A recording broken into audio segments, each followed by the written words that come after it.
Welcome back, everyone.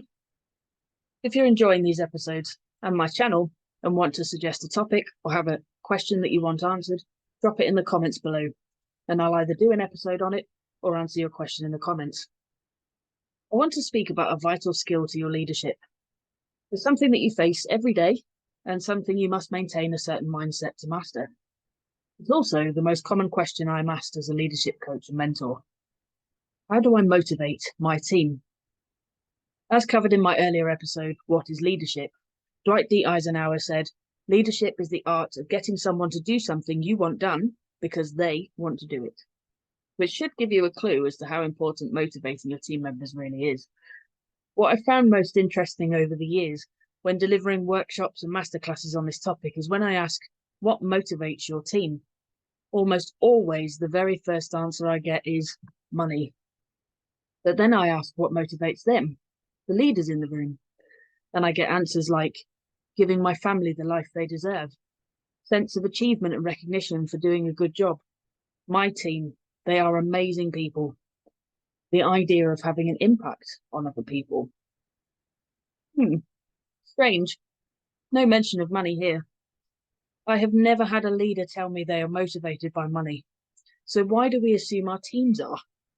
In this episode, I'm going to show you 3 easy to follow steps to motivating your teams again and again and again. If you'd like something to keep this fresh in your head, grab a pen and paper now.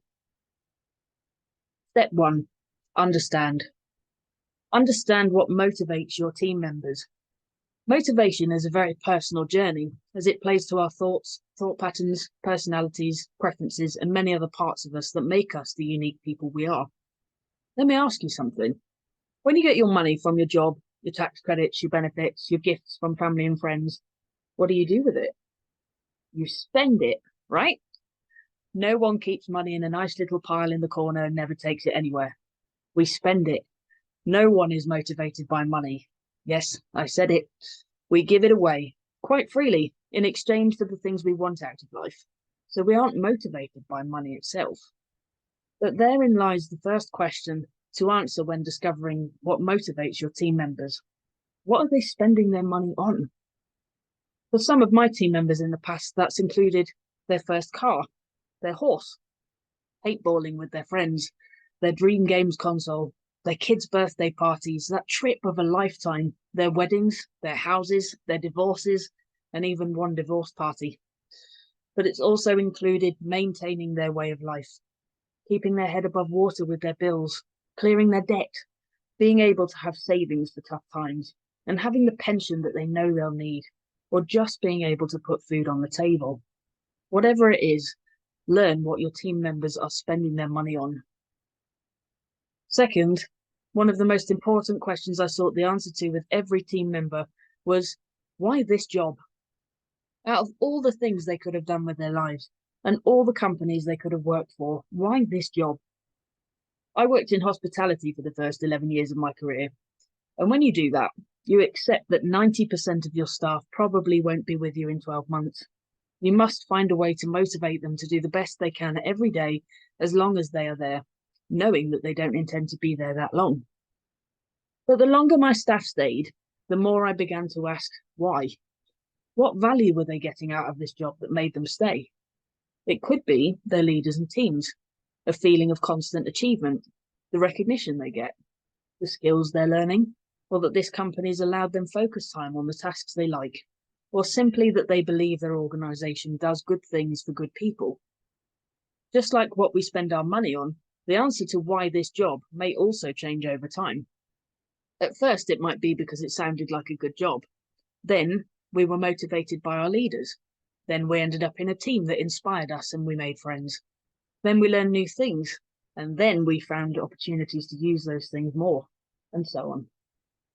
Finding out the answers to these 2 questions will give you vital information about what your team members value in life, and therefore how to motivate them in the best way for them. It takes time, and you need to build positive and trusting relationships with your team members to find it all out. Step 2, connect. Connect that value with the work. Have you ever heard of Vroom's expectancy theory? Victor Vroom suggested that effort, performance, and motivation are all linked. and the links must be strong and consistent to gain and then maintain motivation. He said there are 3 links that, when intact and strong, create motivation through the team members' belief that they will be recognised and rewarded for their efforts. Imagine you had a responsibility you wanted to delegate to a team member. You have someone you know is competent for this. You approach Tom and ask him if he wants the extra responsibility, and you promise him a great reward for doing so.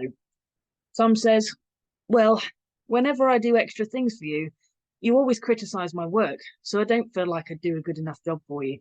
No thanks." Tom has the expectation that if he puts in the effort, he won't meet the required standard of performance. The first link in the chain, expectancy, is broken. But imagine for a second that Tom does have a strong expectancy link. Now he says, "To be honest, I know if I put the effort in, you would tell me I do a good job, because you have done before. But whenever you've promised me a reward in the past, it's never come to pass. So I'll leave it. Thanks." Tom does not believe that he would gain anything from taking on the additional responsibility. His second link, instrumentality, perception of whether he will get a reward, is broken. But again, imagine Tom's first 2 links are strong. Now he says, "I know if I put the effort in, you'll tell me I have done a good job, and I know you'll give me a reward, but there isn't anything I really want right now. I'd rather keep the responsibility I have without the extra pressure." Tom doesn't believe the reward he will get will be of enough value to make him want to take on the extra responsibility. The third link, valence, is not there. Now imagine all 3 of Tom's links are strong and intact.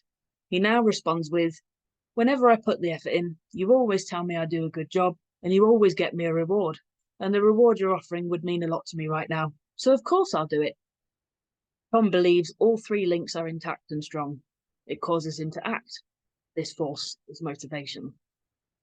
Over time, you need to build up your team members' expectations that when they're asked to do something, they're capable, have what they need, and are supported to do it. To build up their instrumentality, you need to build trust with them that you keep your word, follow through on your promises, and recognise people for their efforts. The last link, valence, is where the information you found out in step 1 comes in. You need to find the motivation that in that moment has enough value for your team member to want to act. Connecting what your team member finds valuable with the work they're doing will only strengthen their commitment to it, and over time will build a better quality of the work produced, with better satisfaction of the job, meaning you'll have a good chance of retaining them for longer because they know you value them. Step 3, rinse and repeat. We've already said that our motivations in many areas will change over time. Therefore, what you know about your team members' motivations right now might not be relevant in a year, or even in a week. Motivation is an endless path of discovery, so embracing the cycle of consistent learning is a must. Step 3 is pretty simple. Rinse yourself of any assumptions you have around your team members' motivations. Clear your mind of what you think you know about them, and go back to the start of the process. Check in with them and build up your knowledge again. So there you have it, 3 simple steps to motivating your team members. First, understand. Understand their motivations through discovery of what they find valuable. Second, connect.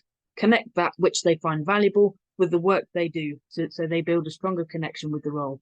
And third, rinse and repeat. Rinse yourself of assumptions and repeat the process again. Motivating your people to a high standard does take time, patience, and a learning mindset. And when you stick with it, you'll find that your ability to motivate others greatly increases, and your team becomes more committed to each other and to themselves. Thanks for watching. Tell me what you found valuable about this episode in the comment section. And don't forget to like and subscribe to my channel to get notified of my latest releases. See you soon.